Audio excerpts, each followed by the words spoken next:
तो मैंने ना कल दो मूवीज देखी, the killer of the flower moon जो कि अमेरिका के एक डार्क हिस्ट्री के बारे में है, जो कि ट्रू स्टोरी के ऊपर बेस्ड है, जिसके अंदर रॉबर्ट डिनीरो, लियोनार्डो डाइकैप्रियो जैसे कलाकार है, जिसे डायरेक्ट किया है मार्टिन स्कोर्सेसी जी ने। अब क्या ये मूवी जो है वो उनके रेपुटेशन को लिव अप कर पाती है जो उन्होंने पुरानी मूवीज बनाई है उनकी, और क्या ये एक सिनेमैटिक मास्टरपीस डिलीवर कर पाती है या नहीं। और उसी के साथ साथ मैंने एक और मूवी देखी जिसका नाम है सजनी शिंदे का वायरल वीडियो, जो कि एक मर्डर मिस्ट्री है, जिसके अंदर राधिका मदान, भाग्यश्री, निमृत कौर और सुबोध भावे जैसे कलाकार है। तो क्या ये एक अच्छी मर्डर मिस्ट्री डिलीवर कर पाती है या नहीं, उन दोनों सवालों के बारे में मैं इस वीडियो के अंदर बात करूंगा, इन दोनों मूवीज के बारे में बात करूंगा। बात करें कहानी की ना, तो इसमें ऐसा दिखाया गया है कि 1900 के दशक में जो ओसेज ट्राइब है, जो नेटिव अमेरिकन है, वो अपने लैंड में, अपनी जमीन में ऑयल डिस्कवर करते हैं, जिसके बाद वो लोग रिच एंड वेल्दी हो जाते हैं, बड़ी बड़ी जमीनें खरीदते हैं, सोना चांदी खरीदते हैं, जो ऑयल है, जो मिनरल्स है, उनमें उनका शेयर होता है और उससे वो लोग पैसे कमाते हैं। एंड उनके ऊपर नजर पड़ती है गोरों की, अमेरिकन्स की, जो उनका फायदा उठाते हैं, उनसे पैसे लूटने लगते हैं एंड एक एक करके उनका खून करने लगते हैं। और धीरे धीरे करके ये एक बहुत बड़े ओसेज ट्राइब के मास मर्डर में बिल्ड होने लगता है, जिसके बाद जो FBI एजेंट्स है उनको वहां पे भेजा जाता है इन मर्डर्स को सॉल्व करने के लिए, सवालों के जवाब ढूंढने के लिए। अब ये कौन है, क्या है, क्यों है, किस लिए है, इन सारे सवालों के जवाब जानने के लिए आपको ये मूवी देखनी पड़ेगी, जिसका नाम है the killer of the flower moon. Having said that, ऐसी कोई सेंस ऑफ मिस्ट्री नहीं है कि किसने खून किया। शुरुआत के 1 घंटे में ही आपको पता चल जाता है कि कौन खूनी है, कौन इसमें इन्वॉल्व है। और अगर आप मार्टिन स्कॉर्सेसी के फैन हो, उनके फिल्मोग्राफी को फॉलो करते हो ना, तो आपको पता है कि उनकी कहानी जो है वो पॉइंट A से पॉइंट B कैसे पहुंची उसके बारे में नहीं होती। उनकी कहानी जो है वो कहानी के बारे में नहीं होती, बल्कि उसके अंदर जो किरदार है, जो कैरेक्टर्स है, उनके बारे में होती है, उनके नेचर के बारे में, साइकी के बारे में, उनका जो मेंटल स्टेट है, उनके कैरेक्टरिस्टिक्स के बारे में होती है कि वो किस टाइप के इंसान है, वो जो बिहेव करते हैं वो क्यों करते हैं, उसके बारे में होती है। उस दौरान जो अमेरिकन्स थे वो ओसेज ट्राइब को कैसे ट्रीट करते थे, कैसे उनके साथ बिहेव करते थे, कैसे उनके साथ डिस्क्रिमिनेशन करते थे, ये इस मूवी के अंदर दिखाया गया है। अगर कोई वेल्दी ओसेज ट्राइब की लड़की है जो अकेली है, जिसकी शादी नहीं हुई है ना, तो उसको बहला फुसला के उससे शादी करते हैं, बच्चा पैदा करते हैं और फाइनली उसके साथ साथ उसके पूरे फैमिली का खून कर देते हैं, पूरी जायदाद हड़पने के लिए, उसका पूरा इनहेरिटेंस लेने के लिए। इनफैक्ट ओपनली जो ओसेज ट्राइब है, उनके जो लोग हैं, उनका खून होता है और ऐसे दिखा दिया जाता है कि ये एक सुसाइड है, नेचुरल डेथ है, क्योंकि जो सिस्टम के लोग हैं वो भी अमेरिकन है, वो भी इस पूरे स्कैम में इन्वॉल्व होते हैं। और जो ओसेज लोग हैं वो सब चीज़ों का पता नहीं लगा पाते, वो लोग नाइव होते हैं, क्योंकि जो एजुकेशन सिस्टम है, western education system, English education system, उसमें इनको मनाही होती है, इनको अलाउ नहीं किया जाता ताकि ये लोग भी वैसे ही स्मार्ट बने। और क्योंकि वो लोग एलियनेटेड होते हैं, उससे दूर होते हैं, अनअवेयर होते हैं, तो उनको क्रिमिनल सिस्टम के बारे में, क्रिमिनल जस्टिस के बारे में पता नहीं होता, कोई अवेयरनेस नहीं होती, और उसकी वजह से ये सारे खून जो है वो होते रहते हैं। मूवी के अंदर एक सीन है जहां पे एक ओल्ड एज कपल जो है वो बैठा हुआ होता है एंड उनके सामने शायद उनके पोता पोती होते हैं जो कि छोटे बच्चे होते हैं, एंड इन कपल का ये डिस्कशन चल रहा होता है कि इन दोनों में से कौन ज्यादा फेयर है, कौन सबसे ज्यादा गोरा है। मतलब जो ओसेज ट्राइब है उनके सामने ये लोग अच्छा बिहेव करते हैं, अच्छे से रहते हैं, लेकिन उनके पीठ पीछे उनको डिस्क्रिमिनेट करते हैं, भला बुरा कहते हैं, उनका खून करते हैं, उन्हें निचली नजरों से देखते हैं, निचली जाति का समझते हैं, उनका ही पैसा लूटकर। Leonardo DiCaprio as Ernest Burkhart and Robert De Niro as William Hale, जो कि इस पूरे चीज के मास्टरमाइंड होते हैं,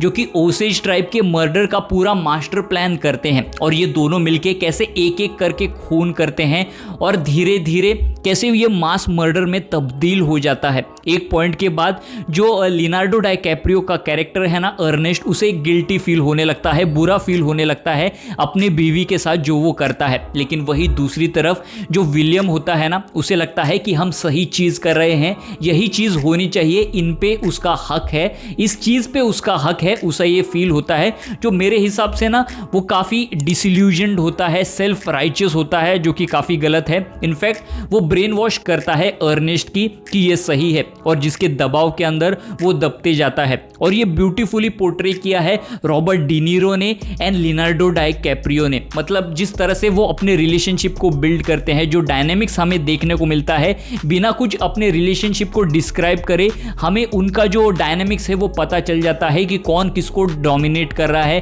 कैसा इनका रिलेशनशिप है, कैसे टेंशन बिल्ड होता है। मूवी के अंदर जितने भी कलाकार है, उनके जो कैरेक्टर्स है, किरदार है, उन्होंने बढ़िया काम किया है, जबरदस्त काम किया है। इस मूवी का म्यूजिक, डायरेक्शन, बैकग्राउंड स्कोर, जो साउंड डिजाइन है, जो बॉम्ब ब्लास्ट वगैरह होता है, वो भी जबरदस्त है। बस एक ही ड्रॉबैक मुझे इस मूवी का लगा कि इसकी जो लेंथ है ना वो काफी बड़ी थी। फर्स्ट हाफ जो है उसमें उतना पता नहीं चलता, लेकिन जो सेकंड हाफ है ना उसमें जो लेंथ है ना वो आपको फील होने लगती है। जो बार बार मर्डर्स होने लगते हैं ना वो हल्का सा आपको थोड़ा रिपीटेटिव लगता है। हाँ, मैं भी समझता हूँ कि वो कैरेक्टर को डेवलप करने की कोशिश कर रहे हैं, लेकिन उसे अगर थोड़ा लेंथ उसकी कम कर दी जाती ना तो भी समझ जाते। तो अगर एक सेंस ऑफ मिस्ट्री रहती ना इस कहानी के अंदर, और अगर एंड में रिवील करते कि कौन खूनी है, तो मजा ही आ जाता। लेकिन मैं ये भी समझता हूँ कि इस मूवी के जो डायरेक्टर है ना मार्टिन स्कोर्सेसी, वो क्या कहना चाहते थे इस कहानी के थ्रू। वो ये दिखाना चाहते थे कि इस कहानी के अंदर जो कैरेक्टर्स है ना वो कितने कोल्ड ब्लडेड थे, जो कि खून करने के बावजूद भी नॉर्मल रहते थे,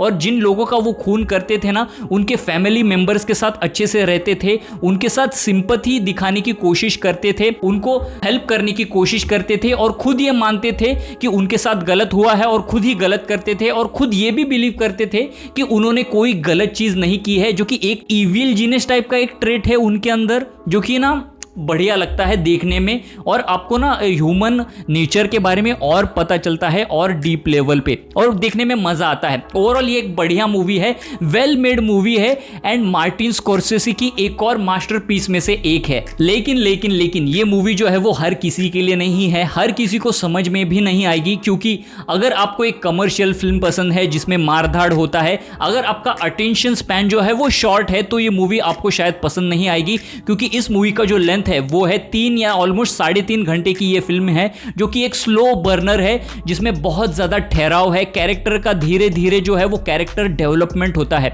अगर आप एक हार्डकोर सिनेमा लवर है, सिनेमा कॉन्सुअर है, तो ही ये आपको मूवी पसंद आएगी, समझ में आएगी, ऐसा मैं समझता हूं। तो उसी के साथ ना मैंने एक और मूवी देखी, सजनी शिंदे का वायरल वीडियो, जिसके टाइटल रोल में है राधिका मदान एज सजनी शिंदे, जो कि एक स्कूल टीचर होती है, एंड एक स्कूल प्रोजेक्ट के चलते उसके जो कलीग्स होते हैं ना वो उसे सिंगापुर लेके जाते हैं, एंड वहां पे पता चलता है कि उसका बर्थडे है, एंड उसका बर्थडे सेलिब्रेट करने के लिए उसके कॉलीग्स जो है उसे पब में, क्लब में लेके जाते हैं, उसे ड्रिंक कराते हैं, डांस करवाते हैं, एंड उसका वीडियो शूट करते हैं, एंड गलती से वो वीडियो जो है स्कूल के ग्रुप में चला जाता है, एंड वहां से वायरल हो जाता है। एंड जब वो वापस इंडिया आती है ना तो उसे स्कूल से निकाल दिया जाता है। जो राधिका यानी कि जो सजनी शिंदे है, उसके जो पेरेंट्स होते हैं ना वो काफ़ी ऑर्थोडॉक्स होते हैं, ओल्ड स्कूल होते हैं। खास करके उसके जो पिता है वो उसके ऊपर हमेशा गुस्सा करते हैं, उसके ऊपर चिल्लाते हैं, एंड वही दूसरी तरफ उसका एक बॉयफ्रेंड भी होता है, वो भी अब्यूजिव होता है, वो उसके ऊपर चिल्लाता है, जो एक नंबर का थरकी होता है, परवर्ट होता है, वो भी उसका सपोर्ट नहीं करता, मतलब कोई भी उसे सपोर्ट नहीं करता। और इसलिए वो एक दिन ना वो एक पोस्ट डाल देती है जिसमें लिखा होता है कि उसका बॉयफ्रेंड एंड उसके पिता जो है वो उसके मौत के लिए जिम्मेदार हैं, ऐसी नोट लिखी जाती है, जो कि एक सुसाइड नोट होती है, जिसके बाद ये एक मर्डर मिस्ट्री मूवी बन जाती है कि वो जिंदा है या मर गई, जिंदा है तो कहाँ है, और यहाँ से कहानी शुरू होती है। मूवी का फर्स्ट हाफ जो है वो एंटरटेनिंग है, एंगेजिंग है, बढ़िया लगता है, एक सेंस ऑफ मिस्ट्री जो है वो बिल्ड होती है। लेकिन सेकंड हाफ आते आते और जो सेकंड हाफ है ना वहाँ पे आपका ध्यान जो है वो कम हो जाता है, जो एंगेजमेंट है, जो एंटरटेनमेंट वैल्यू है ना वो भी कम हो जाती है, स्टोरी ना वीक वहाँ पे फील होने लगती है, और वहाँ पे जो ट्विस्ट भी आता है ना ऐसा लगता है क्या ये ट्विस्ट है, वो ना मतलब डाइजेस्टेबल नहीं लगता, ऐसा लगता है कि ये एक फोर्स ट्विस्ट है, ऐसा कुछ यूनिक और नया ये कहानी ऑफर नहीं करती, पहले भी देखा हुआ है ऐसा आपको फील होता है। बात करूं एक्टिंग की ना तो इस मूवी के अंदर राधिका मदान है, भाग्यश्री जी है, निमृत कौर है, सुबोध भावे है एंड चिन्मय मांडलेकर जैसे बढ़िया कलाकार है जिन्होंने अच्छी एक्टिंग की है, अपने रोल को अच्छे से निभाया है। ओवरऑल ये एक एवरेज मूवी है, वन टाइम वॉच फिल्म है। अगर आपके पास बहुत टाइम है, सारी मूवीज देख चुके हो, टाइम पास करने के लिए कुछ और नहीं है तो इस मूवी को देख सकते हो। मूवी का जो म्यूजिक बैकग्राउंड स्कोर जो है वो इतना कुछ खास नहीं है, ठीक ठाक है। मूवी के अंदर एक गाना है नानाची टांग, वो बढ़िया लगता है जब मूवी के अंदर प्ले होता है। तो गाइज बस आज की वीडियो के लिए इतना ही। ऐसे ही सिनेमा रिलेटेड कंटेंट के लिए मेरे सिनेसो चैनल को लाइक कीजिए, शेयर कीजिए एंड सब्सक्राइब कीजिए।